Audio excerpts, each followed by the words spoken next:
네, 안녕하세요. 신박사 인사드리겠습니다. 2021년 9월 6일 신박사의 장 마감 복귀 방송 하도록 하겠습니다.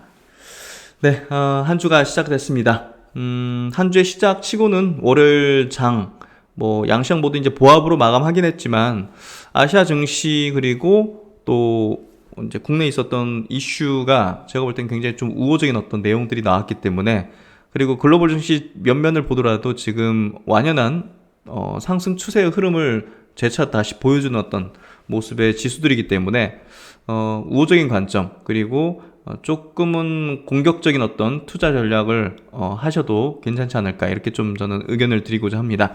그래서 오늘 삼성전자가 미국 반도체 공장 이제 지역을 확정한 걸로 좀 보여지는 그런 기사들이 좀 나왔는데요. 그거 체크해드리면서 이게 얼마나 좀 중요한 어떤 내용이고 이슈인지 그거 한번 짚어드리도록 하겠습니다. 그리고 오늘 자동차 업종에 대해서 특히나 이제 현대차 그룹주에 대한 어떤 얘기들을 좀 제가 드릴 텐데요. 제가 최근에 이제 조정 장세에서 너무 싸다 저가 매수에 강력한 종목군이다는 얘기를 드린 게 현대차 그룹주죠. 그래서 그거에 대한 어떤 포인트를 한번 짚어드릴 거고, 또 이제 정부가 내년도에 탄소 중립에 이제 예산을 12조 원 정도 투자를 한다고 합니다. 그만큼 예년보다 이제 강력한 어떤, 예년에 한 3조 정도 이제 투입됐다면 이제는 법제화까지 됐기 때문에 강력한 어떤 모멘텀, 장기적인 모멘텀이 될 텐데요. 요거에 대한 어떤 내용도 한번 짚어드리고 한번 오늘 장 마감을 한번 왜 긍정적인지 한번 짚어드리도록 하겠습니다. 장 마감부터 해보도록 하겠습니다. 코스피 지수 0.07% 상승해서 3200포인트 지켜줬죠. 상승 종목수 400, 하락 종목수도 비등했죠. 코스닥 지수는 0.08% 약세 1052포인트, 전고점 부근입니다. 그래서 지수 보합이긴 하지만 전고점 부근에서 잘 받쳐준 것 같고요. 오늘 미국 노동절로 이제 휴장인데 그렇기 때문에 조금 더 이제 그냥 보합 정도 된 것 같아요. 상승 종목수 590 종목, 하락 종목수 740 종목. 그래서 하락 종목이 조금 더 많았던 그런 흐름이었고, 수급은 큰 변동은 없어요. 외국인 기관들 코스피 시장에서 600억, 400억 순매수. 코스닥에서는 외국인 1000억, 기관이 700억 순매도. 선물은 외국인이 600계약 정도 순매수. 그래서 큰 변동사항은 없는 것 같고요. 증시 주변 자금도 69조 수준, 큰 변동 없이. 그리고 이제 해외 시장 같은 경우, 오늘 니케이 증시가 1.8%. 와, 일본 증시가, 이거 어마어마하네요. 보시면. 어마어마하죠? 일본 증시가 지금 다른 시장 대비해서 굉장히 강력하게 상승하는 이유는 지금 그 스가 총리가, 퇴임하고, 후임 총리에 대한 어떤 기대감? 그러니까 이제 지금 스가 총리가 좀 실책들을 많이 했지 않습니까? 특히나 이제 코로나 방역에 완전히 좀 실패한 어떤 것들, 그런 코로나 상황 속에서 이제 올림픽을 좀 강력하게 좀 이렇게 좀 시행한 점, 이런 것들이 좀 국민의 지지를 좀 못 받으면서 국정 지지도가 굉장히 낮아졌죠. 근데 퇴임 그리고 신임에 대한 어떤 기대감, 정책이 좀 달라질 수 있다는 어떤 기대감, 이런 것들이 좀 작용하는 것 같아요. 그래서 이거는 이 지수가 그냥 그 이슈 때문에 지금 61선, 121선 다 뚫어내가지고 지금 상승해버리잖아요. 정말 특이한 시장 같아요. 그래서 일본 시장이 이렇게 좀 두드러지게 좀 강한 어떤 기조의 흐름이 좀 펼쳐지고 있다. 그리고 이제 홍콩 증시 0.8% 강세, 참 홍콩 증시가 홍역을 좀 치렀죠. 그 기술주들이 많이 몰려 있는데 그 기술주들이 중국 당국의 이제 규제라든지 이런 것들 때문에 IPO 안 된다 이런 것들 때문에 그런 기업이 몰려 있는 홍콩 증시가 완전히 그냥 박살이 났죠. 어느 정도 저점대는 확인한 걸로 보여지고요. 대만 증시 같은 경우 다 올라갔죠. 한국 증시와 가장 지금 비슷한 어떤 상관도를 보이는 그런 증시인데 다 올라왔어요. 그러니까 이번 하락을 되돌리는 게 지금 우리나라뿐이 아니라 다른 나라 증시들도 다 이제 똑같이 되고 있다. 그리고 상해 증시도 유의미하게 저점을 확인하고 중장기평선 지지받고 전고점 다시 또 향해서 가는 흐름이기 때문에 전반적인 어떤 시장이 모두 좋아지고 있다. 원달러 환율도 하향 안정화되는 흐름이다. 그래서 미국 증시 계속 신고가 흐름, 그리고 유럽 증시도 계속 이렇게 신고가의 기조를 보여주고 있는 모습, 인도 증시도 신고가 영역으로 계속 이렇게 가고 있는 흐름, 그리고 러시아 증시도 이렇게 신고가를 계속 이어가고 있는 흐름. 다 신고가죠. 예. 독일 증시 신고가 부근에 있는 흐름. 그래서 뭐 이런 어떤 유의미한 어떤 흐름들이 나오고 있고, 뭐 베트남도 볼까요? 베트남도 뭐 상승의 기조를 계속 이어가고 있죠. 그래서 글로벌 증시 전반적으로 지금 다 신고가 내지는 신고가를 내어가는 어떤 과정에 있기 때문에, 그리고 최근에 어떤 조정 약세를 보인 부분이 어느 정도 좀 해소되는 그런 분위기가 위험자산 선호 쪽으로 다시 또 가고 있기 때문에, 증시에 대해서 두려움을 가지기보다는 지금 용기를 확실하게 가질 때다는 그런 부분으로 좀 해석이 됩니다.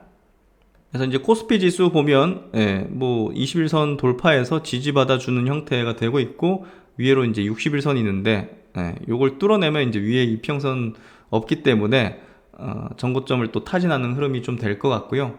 이제 코스닥 증시는 완전히 V자로 올라와서 전고점 부근에 와 있죠. 여기서 바이오만 조금 움직여주면 그냥 튀어버리는 그런 흐름이 전개되는 그런 영역으로 가고 있다.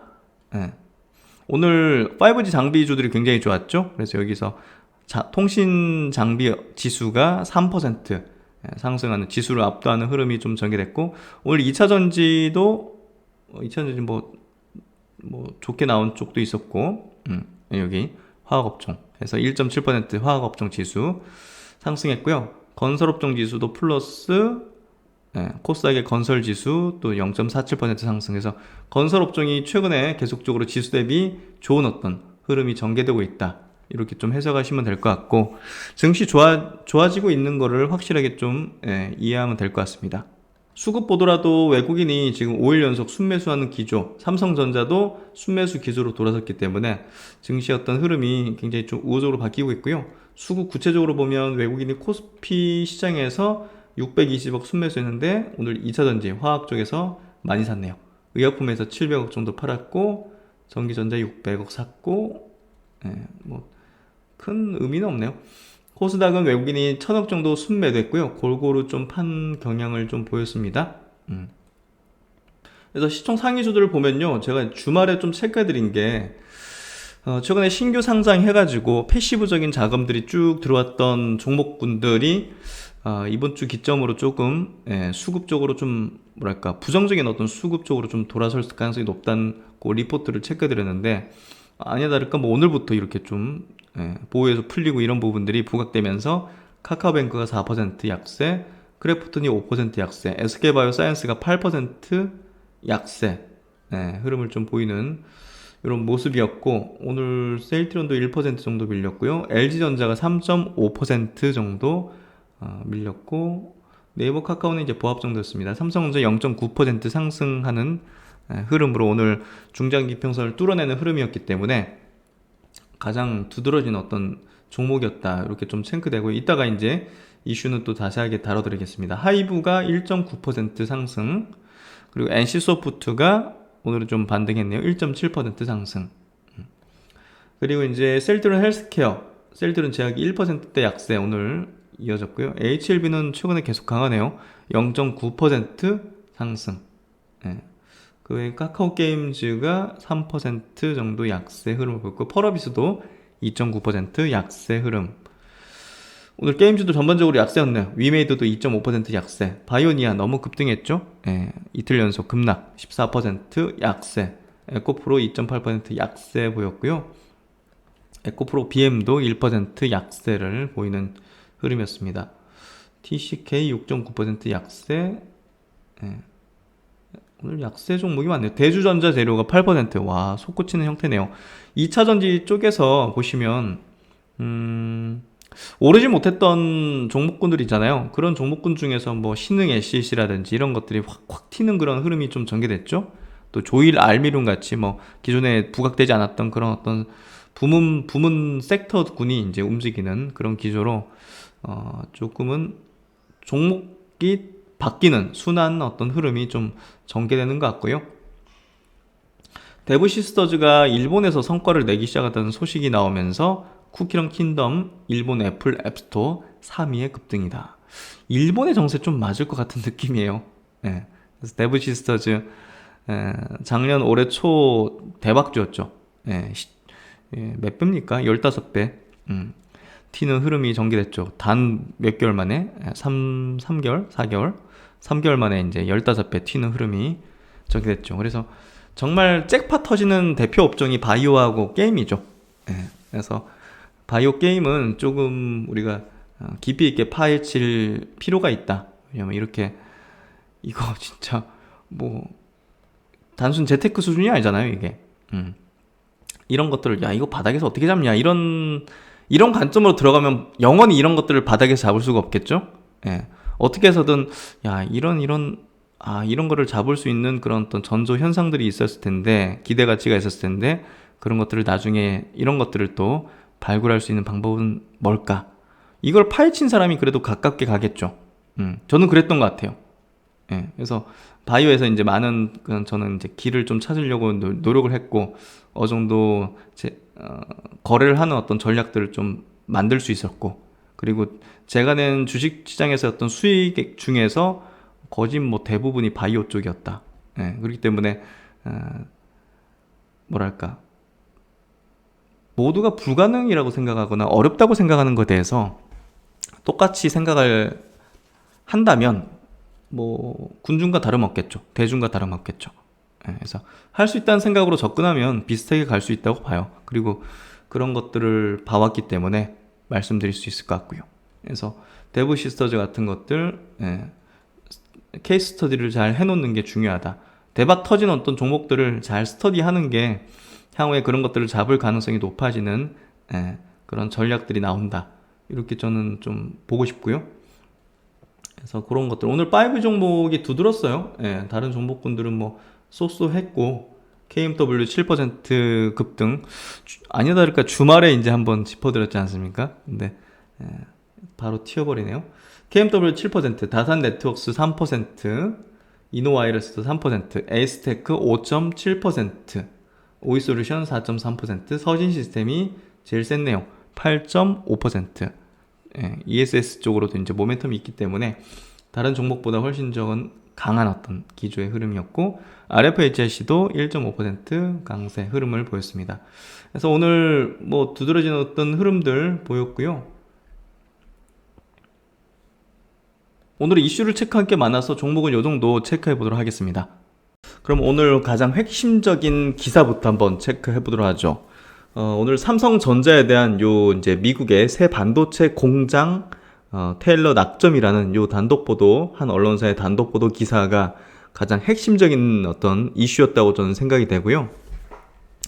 구체적으로 이제 이르면 이번 주 내로 이제 이게 좀 발표될 것이다. 어느 정도 좀 그 협의가 됐기 때문에 뭐 이런 내용이 좀 흘러나왔을 거라고 생각해요. 왜냐하면 뭐 부지 선정부터 해서 그 해당 그 도시에 어떤 그 뭐 여러 가지 어떤 논의가 필요하지 않겠어요? 예. 그러니까 그런 부분에서 어느 정도 좀 확정이 거의 뭐 됐기 때문에 이런 어떤 얘기까지 나오는 게 아닌가 싶고요. 지금 삼성전자의 어떤 주가는 사실 메모리 반도체라든지 또 스마트폰 사업부가 뭐 좀 뭐 폴더블 때문에 좋아진다 이런 것 때문에 주가가 튀기는 쉽지는 않다고 생각해요. 어쨌든 스마트폰 사업 그리고 이제 메모리 반도체 사업은 고성장의 사업은 아닙니다. 예, 그냥 이제 삼성전자가 어느 정도 글로벌적인 어떤 입지를 갖고 있고 현금이 창출되는 그런 이제 사업군이라 볼 수 있고 조금 시클리컬적인 어떤 측면이 있는 그런 두 개 사업부이기 때문에 사실 경기와 상관없이 고성장을 할 수 있는 어떤 사업 부문이 그리고 이제 그 사업 부문에 대한 어떤 기대 가치가 좀 붙어야 삼성전자의 어떤 주가도 탄력적으로 좀 상승할 수 있는 가능성이 열리는데요. 그게 바로 이제 비메모리 반도체 부문이라고 볼 수가 있어요. 혹은 이제 뭐 전장 쪽일 텐데 전장 쪽은 이제 조금 다른 어떤 그룹스나 기업보다는 약하죠. 그래서 삼성전자는 비메모리 쪽에서 뭔가 기대를 해볼 수 있는 점유율을 높인다든지 뭐랄까 경쟁사를 압도할 수 있는 아니면 뭐 핵심적인 어떤 기업을 인수합병한다든지 이런 이슈가 생긴다면 굉장히 좀 주가 밸류에이션을 높게 매겨줄 수 있는 그런 모멘텀이 될 텐데요. 지금 미국에 이제 그 파운드리 공장이 오스틴에 있죠. 네, 오스틴 공장이 있는데 텍사스에 이제 오스틴 공장이 있는데 그거 말고 이제 새로운 공장을 만든다는 거. 네, 이거는 주가의 퍼포먼스를 만들 수 있는 그런 이슈죠.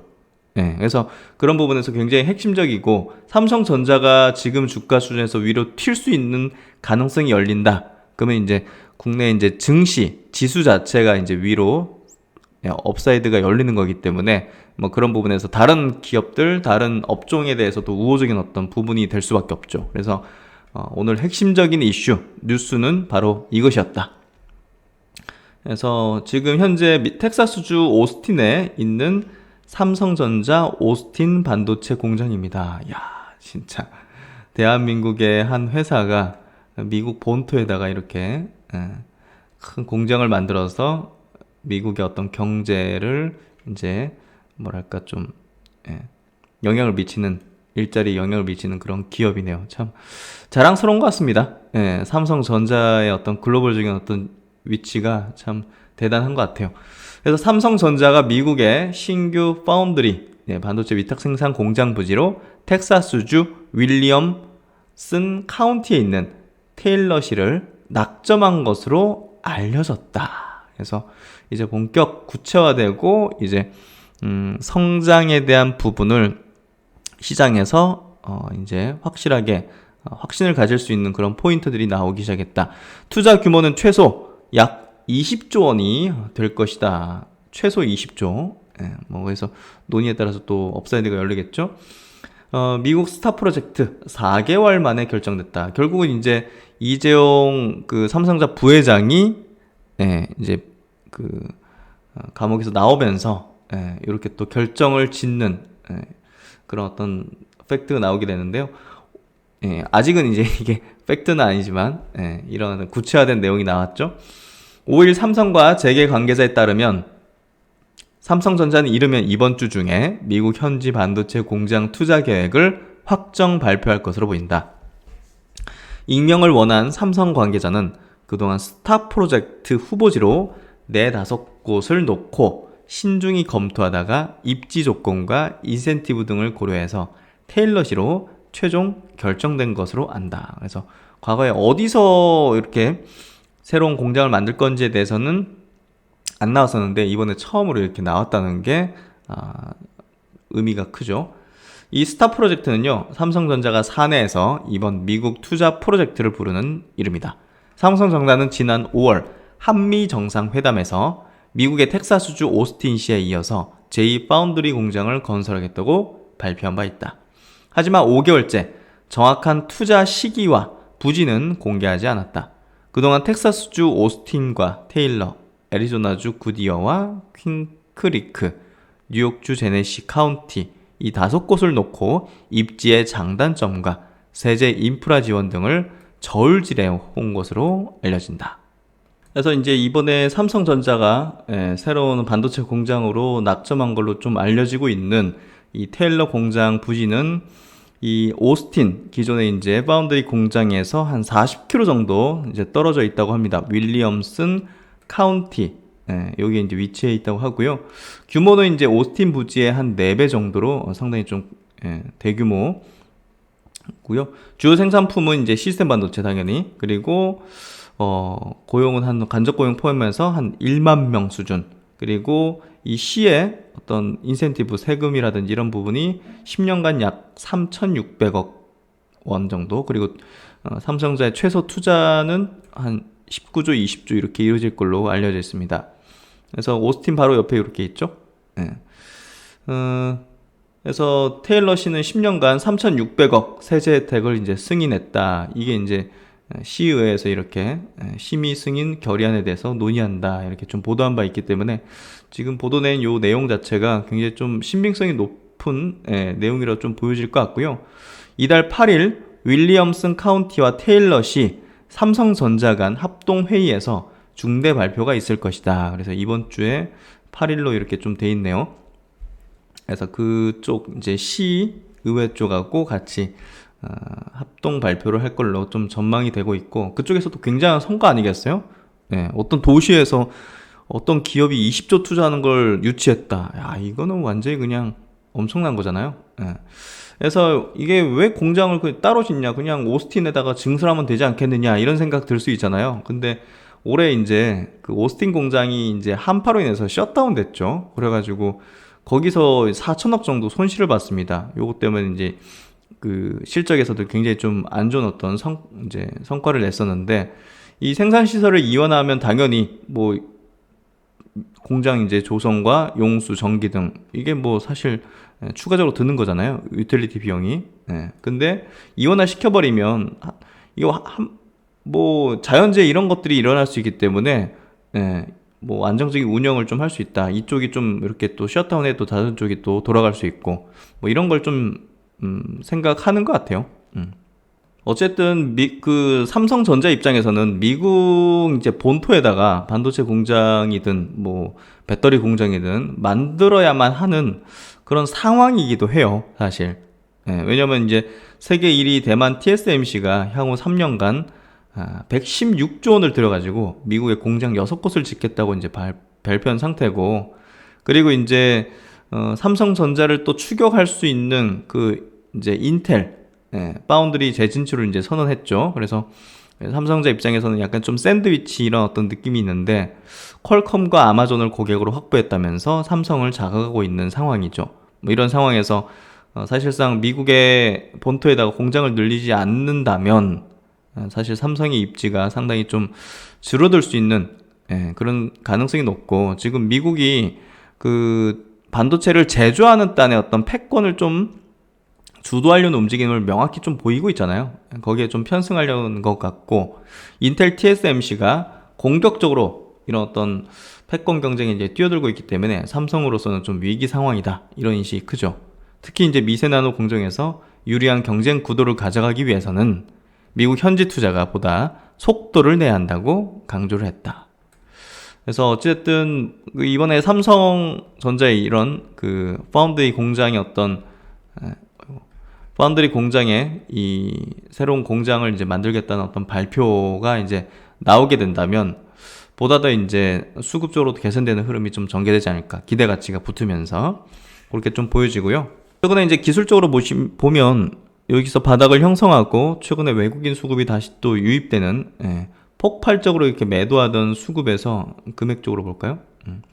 하루에도 막 조 단위 이상으로 이렇게 막 폭풍 매도를 하던 어떤 흐름에서 지금 5일 연속 순매수, 8월 31일 날 3,600억, 오늘도 이제 1,000억 정도 순매수하면서 이제 중장기 평선인 요 241선을 돌파하는 그런 흐름을 오늘 좀 보여줬습니다. 그래서 이게 좀 우호적인 어떤 흐름으로 이렇게 좀 올라오는 어떤 흐름이 된다면 전체 지수 차원의 어떤 흐름도 상당히 좀 개선될 수 있는, 결국 이제 코스피 지수 차트를 여기서 확 까내린 게 이제 뭐 삼성전자잖아요. 요거를 다시 올리는 데 있어서도 가장 강력한 힘을 짓는 건 뭐 삼성전자일 수밖에 없고, 지금 코스피 지수는 어느 정도 좀 올라온 상태죠. 삼성전자, 하이닉스 빼고 이제 다른 업종 종목들이 많이 이제 끌어올려준 거잖아요, 사실. 여기에 삼성전자까지 더해지면 재차 신고가 영역을 돌파시킬 수 있는 그런 어떤 강력한 힘이 될 것 같고요. 지금 흘러가는 어떤 시장의 분위기 흐름이라든지 또 글로벌 돌아가는 상황들, 이런 것들을 볼 때 지수의 전고점 돌파가 좀 가능성이 조금 더 높다고 봐요. 여기서 좀 흐저거 다시 내려가기보다는 이거 삼성전자? 여기서 이렇게 되기보다는 이런 식으로 뭐 되다가 이렇게 되는 형태가 좀 확률이 좀 높아 보이는 모습으로 좀 되고 있다, 제가 볼 때는. 그래서 코스피 지수 차트도 그렇게 지금 만들어지고 있는 것 같고, 그리고 코스닥 지수는 완전히 그냥 V자로 올라가지고 여기서 뭐 바이오 섹터 한 번만 세게 위로 치면 그냥 제약업종 지수가 그냥 한번 2-3% 하루에 탁 튀어버리면 이거 지수 또 신고가 내버리는 거거든요, 코스닥 지수는. 그래서 이거는 여기서 이게 이렇게 내려왔다가 반등 나왔다가 이렇게 되면 시간이 오래 걸리겠구나. 근데 이렇게 올라왔다는 거는 그냥 이거는 돌파시키겠다는 이 확률적인 어떤 에너지가 훨씬 더 강력하다는 거기 때문에 올라올 때마다 물량을 축소하거나 줄이기보다는 일단은 홀딩하면서 요걸 누리는 전략으로 가야 된다고 생각해요. 그래서 그런 어떤 흐름이 지금 전개되고 있고, 삼성전자의 오늘 이슈는 이런 어떤 흐름에 또 강화시켜주는 그런 모습으로 좀 전개되는 것 같다. 이렇게 좀 정리를 하면 될 것 같아요. 이런 뉴스 보도도 있어요. 재계에서는 오는 추석 연휴에 이재용 부회장이 미국 출장길에 올라서 미국 내 투자 계획을 확정해 발표할 수 있다는 관측도 나온다. 앞서 이 부회장은 가석방 출소 11일 만인 지난달 24일 240조 원 투자 계획을 발표하면서 시스템 반도체와 관련된 기존 투자 계획은 조속히 집행한다고 이제 천명을 한 상황이었죠. 그래서 이런 것도 있다는 거 한번 체크하면 될 것 같습니다. 그리고 오늘 삼성전자 관련해서 좀 좋은 소식들이 많네요. 중국에서 외면받던 삼성전자의 이제 갤럭시 폰이 이번에 이제 폴더블 내놨는데 중국에서도 이게 굉장히 흥행 조짐이 좀 보인다고 합니다. 지금 삼성전자의 스마트폰은 중국 시장에서 10위권 밖으로 완전히 그냥 밀려나 있죠. 중국에서는 힘을 못 쓰고 또 이제 중국 본토 폰들에 완전 밀려 있는 그런 상황인데, 이 폴더블 쪽에 있어가지고는 뭐 상당히 이거 한번 보면 진짜 사고 싶은 마음이 생기는, 그렇게 만들어 난 것 같아요. 그러다 보니까 중국에서도 이게 흥행 조짐을 보이고 있다. 최신 스마트폰 라인업 현지 정식 출시를 앞두고서 중국에서 온라인을 통해 사전 예약과 이벤트성 라이브 커머스 방송을 진행하면서 현지에서 뜨거운 관심을 이제 확인했다. 시청 인원이 총 900만 명이 넘었어요. 3분 만에 갤럭시 Z 플립 3 총 3,000대가 완판이 됐다. 그리고 이제 에디션 있죠? 톰 브라이언 에디션. 요 언박싱 방송 영시. 이거 저도 신청했는데 안 되더라고요. 진짜 이거 보면 사고 싶은 마음이 저절로 들죠. 이거는 지금 1,900만 명이 신청했다고 합니다. 시청했다고 합니다. 그래서 중국에서 이 폴더블 신제품에 대한 인기 굉장히 좀 관심이 높은 것 같고, 사전 예약을 지금 시작을 했는데, 사전 예약 전 온라인을 통해 구매 의사를 밝힌 대기자만 약 100만 명을 넘어선 것으로 보고 있다. 그래서 삼성전자가 중국에서는 사실 좀 죽을 쓰고 있고, 점유율이 10위권 밖, 즉 이제 0.5%에 불과한 시장 점유율인데, 그래도 애플은 14%나 되거든요. 그래서 삼성전자가 이제 중국 시장에서 보다 더 이제 뭔가 좀 특화된 포지션을 가져야 되는데, 그게 이 폴더블이 될 수 있는 거 아닌가, 이런 생각이 드는 그런 어떤 내용인 것 같습니다. 인도와 유럽에서도 흥행 돌풍을 지금 하고 있고, 점차 이제 전 세계 40여국에 본격 출시했고, 10월까지 130여 개국으로 출시국을 늘려갈 예정이다. 그래서 이거 굉장히 좀 흥행하는 것 같아요. 삼성전자가 스마트폰이 이제 삼성이 좀 이제 안 되네 하는 찰나에 폴더블이 완전히 빅 흥행을 지금 이루는 상황이 됐고, 지금 저는 이제 쓰고 있는데 뭐 굉장히 만족하면서 쓰고 있는 것 같아요. 만족하면서 쓰고 있고, 어쨌든 요거 굉장히 좀 관련주들 시세 자체가 쉽게 사그라들지는 않을 수 있는 그런 내용이 되는 것 같고요. 애플과 샤오미 등 경쟁 업체들이 내놓을 수 없는 폴더블 무기를 바탕으로 프리미엄 시장을 확대한다는 노림수가 정확하게 들어간 상황에서 내후년까지 시장을 확대하는 게 삼성전자의 주요 목표가 될 것이다. 증권업계 등에선 삼성전자 폴더블 폰 판매량이 750만 대에 이르고 23년에는 2천만 대를 넘길 것으로 보고 있다. 제가 볼 때는 이거 점점 갖고 싶어질 것 같아요. 왜냐면 이번에 진짜 많이 사람들이 사잖아요. 우리나라에서도. 그럼 주변에 들고 다니는 거 보면 이거, 왜냐면 지금 영상의 시대 아니겠습니까? 스마트폰으로 다 뭐 드라마, 영화든 게임이든 유튜브 이런 것들, 그리고 요거 이제 펜이 되거든요, 폴더블이. 그래서 다이어리나 이런 수첩 안 들고 다니고 그냥 여기다 쓰면 되거든요.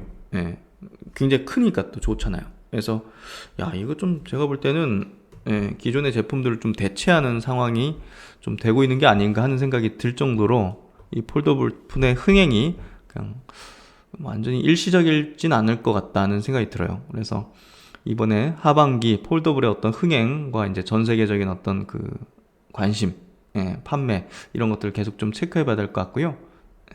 어쨌든 뭐 삼성전자 좋은 어떤 내용들이 계속 좀 나오는 것 같습니다. 그리고 이제 한국투자정보에서 나온 리포트인데 9월 1일자 리포트입니다. 12조는 처음이라. 이게 무슨 말이냐면, 야, 이 정부가 이제 내년 예산 중에서 약 12조 원을 탄소 중립 경제 선도 프로젝트에 할당한다고 합니다. 그만큼 이 각 산업별로 탄소를 감축하는 기술에 굉장히 관심도와 이제 돈을 대규모로 집행할 수밖에 없는 그런 어떤 상황이 됐다. 그래서 이미 전기차 배터리 관련주들 막 증시에서 폭발적인 상승을 냈고, 또 환경 관련된 탄소 포집이라든지 그런 관련된 주식들, 그리고 이번 주 수소 이벤트 크잖아요. 수소는 지금 대기업들 같은 경우 다 안 한다는 데가 없죠. 그래서 이 모멘텀 트렌드 자체가 굉장히 장기화 될 수밖에 없는 그런 상황이고, 결국 이제 이 본회의에서 통과됐다는 건 뭐겠습니까? 이렇게 이제 법제화가 된 거죠. 전 세계에서 14번째로 탄소 중립 달성 목표를 법제화한 나라가 됐다는 거예요. 빼도 박도 못하는. 그래서 우리나라의 2050년 온실가스 배출량 목표를 제로로 이제 제시를 하고, 이를 달성하기 위한 중간 단계 목표로 2030년 국가 온실가스 배출량은 2018년 대비 최소 35% 이상 감축해야 한다는 내용을 담고 있으며 9월 중 공포될 예정이다. 그래서 이번 달에 구체적인 내용이 이제 될 거고, 이 목표 제시했고 이게 법제화됐기 때문에 이게 이제 요거 달성하기 위해서 이 강제죠. 이 벌칙금, 벌칙금. 그래서 탄소를 많이 배출하는 기업은 이제 어떻게 된다? 망한다. 망한다. 이해되시죠? 그러니까 이 친환경 관련된 모멘텀 자체는 확실한 거죠. 관련 기업 중에서 당연히 이제 주도하는 선도권 업체들 있죠. 그런 기업들은 이제 장기적으로 굉장히 이제 수혜를 볼 수밖에 없다. 수혜는 당위가 됐다.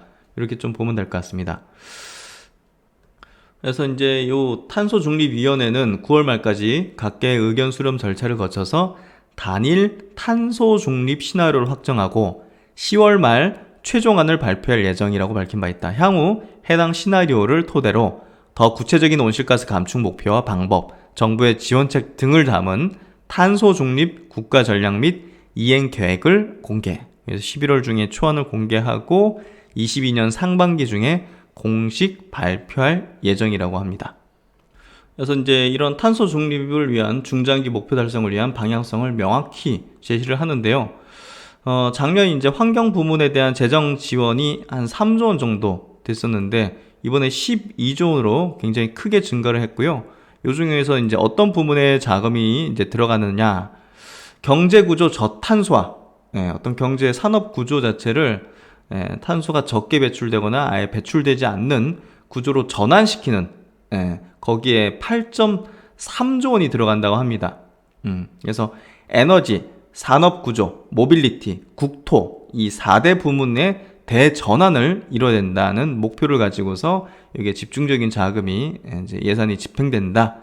그래서 수소, 그린 수소 생산단지, 신규 지원 등 친환경 에너지 보급, 그리고 산업구조 측면에서는 철강, 시멘트, 정유 등 탄소 다배출 산업 공정 대체 기술 개발, 그러니까 탄소 포집 이런 것들 하겠죠.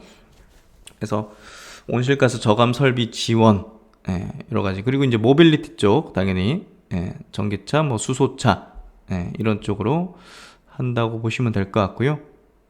그래서 이제 여기 보면 수소가 많아요. 수소가 이제 결국 이제 많은 기업들이 에너지 어떤 전환을 위해서 필수적으로 또 해야 되는 그런 어떤 수단이 되고 있는 것 같고요. 결국 이제 이런 친환경 관련된 부문이 장기적으로 이제 계속 대전환을 위해서 많은 자금이 투여될 것이고, 사업적인 전환을 할 것이고, 이 관련된 기업 중에서 선두권 업체들의 어떤 실적 증가는 장기적으로 뚜렷해질 것이 분명하다. 이렇게 생각하면 될 것 같고요. 그래서 이제 예상 규모는 이제 과거에 6조 뭐 이렇게 됐었는데 폭발적으로 이제 늘어나기 시작하고 있죠. 더 이제 높이는 그런 차원이 될 것이고, 네, 하여튼 뭐 친환경 관련된 모멘텀들 강력해질 거 뻔해진다. 이렇게 좀 이해하면 될 것 같습니다. 그리고 이제 자동차 업종, 이제 즉 현대차 그룹주에 대한 투자 포인트 한번 좀 점검을 해볼게요. 이번에 이제 증시가 조금 크게 조정을 좀 받을 때, 제가 좀 가장 저가 매수 할 수 있는 그런 종목군 리스트를 좀 이제 제시를 하기도 했는데요. 그 중에서 이 현대차 그룹, 현대차, 기아, 그리고 현대모비스에 대해서 더할나올십 너무 싸다는 이제 얘기를 좀 드렸거든요. 지금도 여전히 굉장히 싼 어떤 지점입니다. 그래서 그런 부분에서 이 자동차 업종에 대해서 뭐 지속 커버를 해드리고 있는데, 뭐 이번에 흥국증권에서 괜찮은 내용이 나와가지고 한번 이렇게 좀 체크를 해드릴게요. 자동차 업종 투자 전략에서 투자자의 마음 읽기. 어떤 투자자? 외국인 투자자 재단 마음을 읽어보자. 외국인 투자들이 굉장히 많이 팔았는데, 올해 상반기 자동차 업종을, 현대차 그룹주를 굉장히 많이 팔았는데, 그들의 수급이 들어오는 게 굉장히 중요하죠. 자동차 업종 주가 상승을 위해서는 외국인 중심의 수급이 필수적인데, 외국인들은 어떤 생각을 가지고 있는가, 어떤 부분이 중요할 것인가, 투자하는 데 있어가지고 뭐가 좀 조건에 맞아야 이제 매수할까, 이런 부분들을 최근에 이제 컨퍼런스 콜을 통해서 외국인의 어떤 투자 포인트를 한번 짚어보자. 이런 어떤 내용으로 이제 이렇게 구성했는데 괜찮더라고요. 오늘 장중에 좀 읽어봤는데, 국내 자동차 업종 지수는 작년 1월 대비해서 54.5% 상승했죠. 코로나 쇼크 이후 가파른 상승세를 보였고, 하지만 이제 최근 어떤 투자 심리가 약화됐죠. 특히나 이제 반도체 쇼티지로 인해 가지고 사실상 뭐 미국의 이제 완성차 업체들은 수십만 대 생산 차질이 빚어졌죠. 그래서 그런 우려감들이 좀 작용됐고요. 그리고 이제 그로 피어 대비해서 주가 상승 부담이 좀 크다 보니까 현대차 그룹주가 이제 뭐 작년에 좀 크게 급등했죠. 올해 초까지. 그래서 7월 1일 이후 7.9% 하락하면서 코스피 대비해서도 이제 언더퍼폼, 지수보다 더 빠졌다.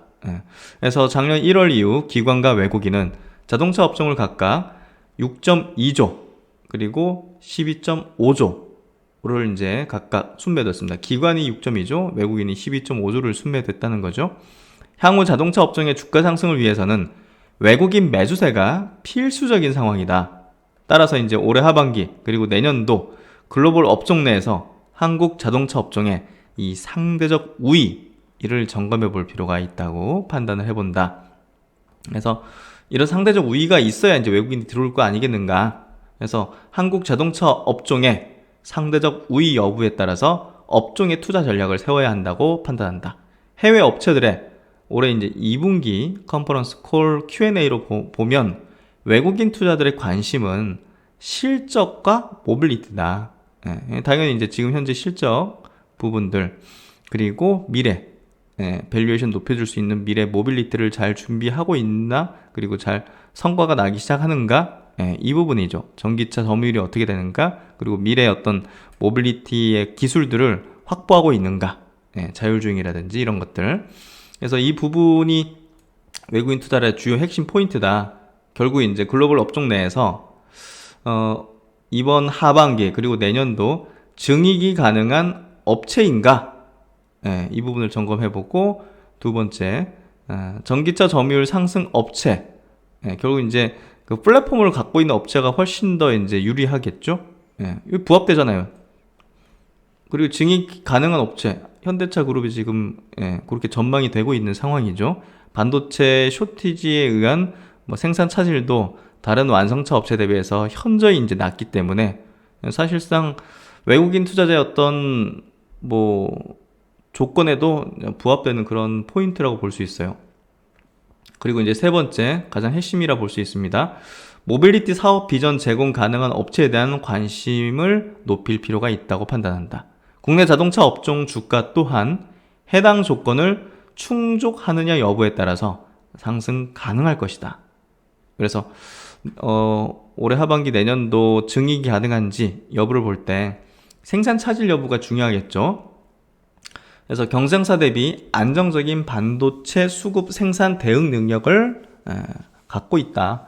7, 8월 현대 기아의 반도체 쇼티지 영향 일부 확대되었으나 상대적으로 안정적인 흐름이 지속되고 있는 것으로 판단된다.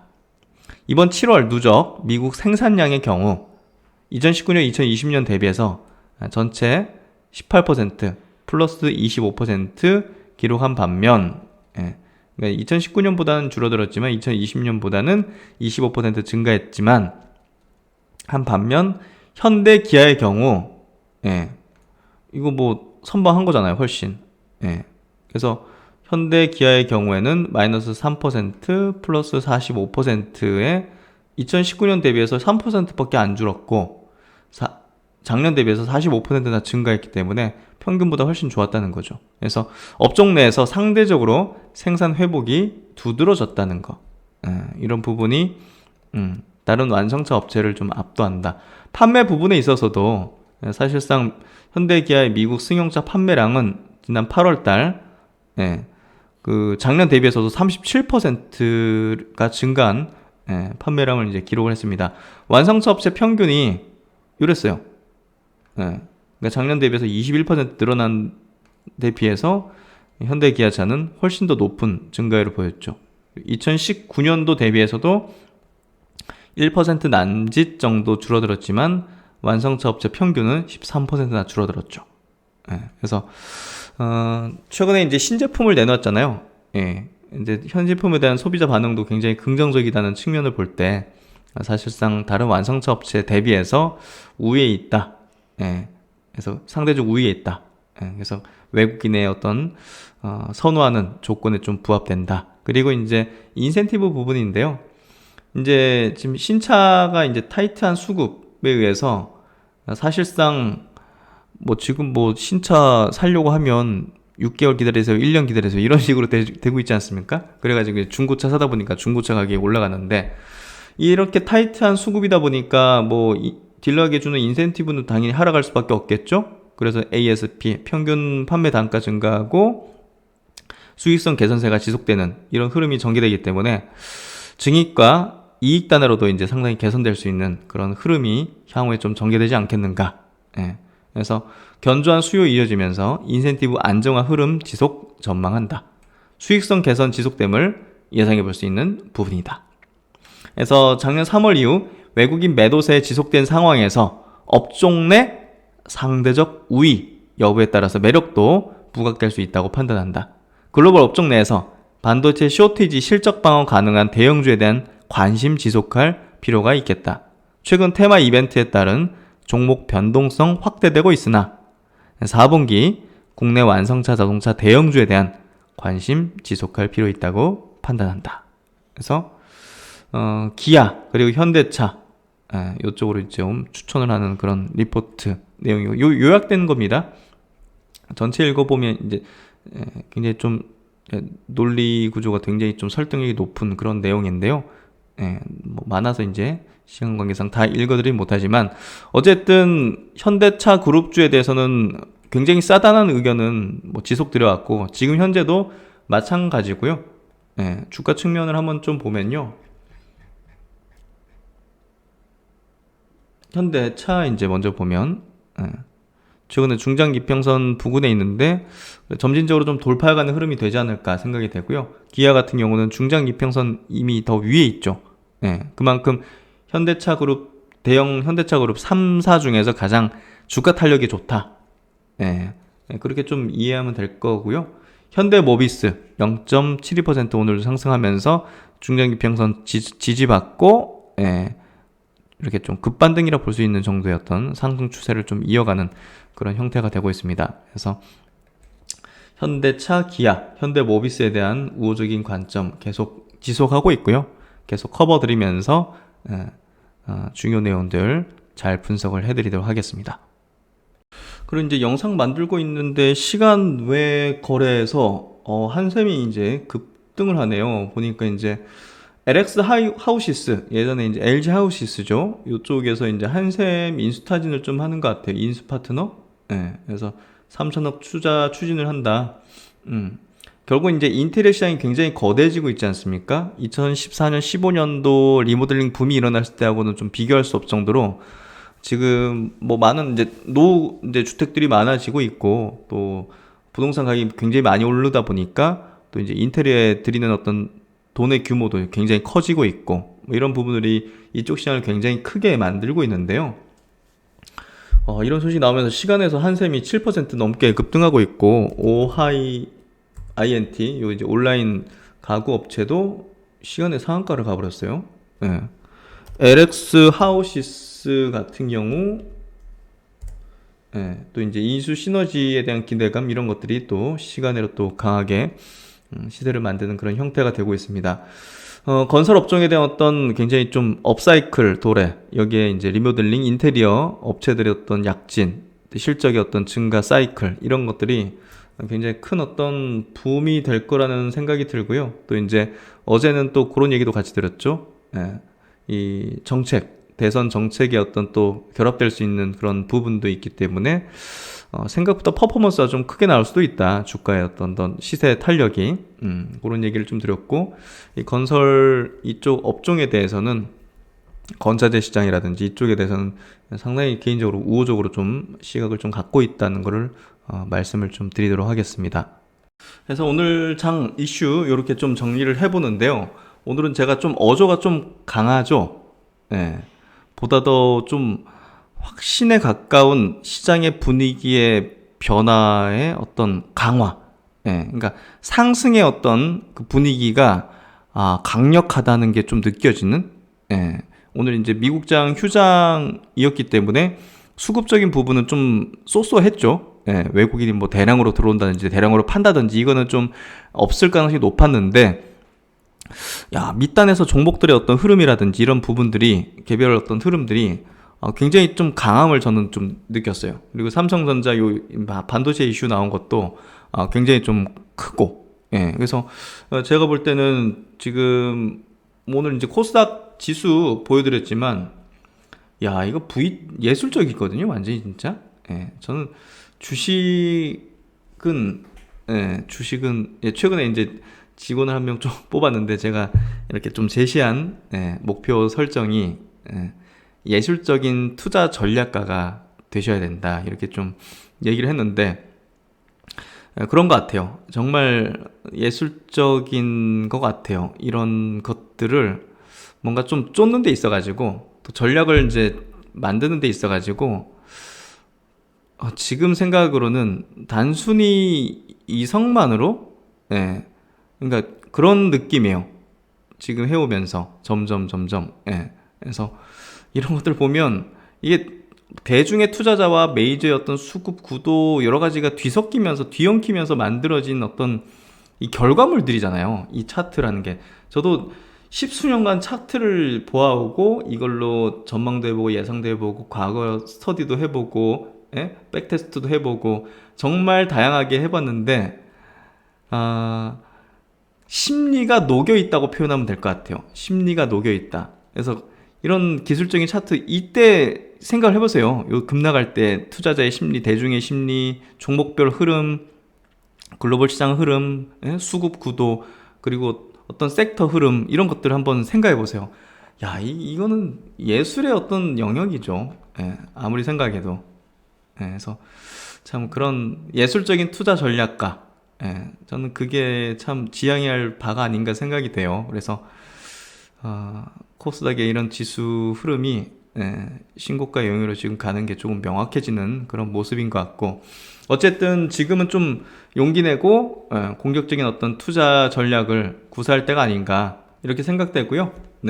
하여튼 오늘 내용도 많은 도움이 되셨길 바라고, 이번 장세, 지금의 장세 흐름, 그리고 색깔이 좀 바뀐 이 시장 흐름 속에서 최대한의 성과 수익을 내시는데 최선을 다해서 저도 돕는 파트너의 어떤 동행의 입장과 그런 어떤 길로 나아가도록 하겠습니다. 네, 오늘도 고생 많으셨고 수고 많으셨고요. 편안한 퇴근길 저녁 시간 되시고 신 박사는 또 다음 시간에 뵙도록 하겠습니다. 시청해주셔서 감사드립니다.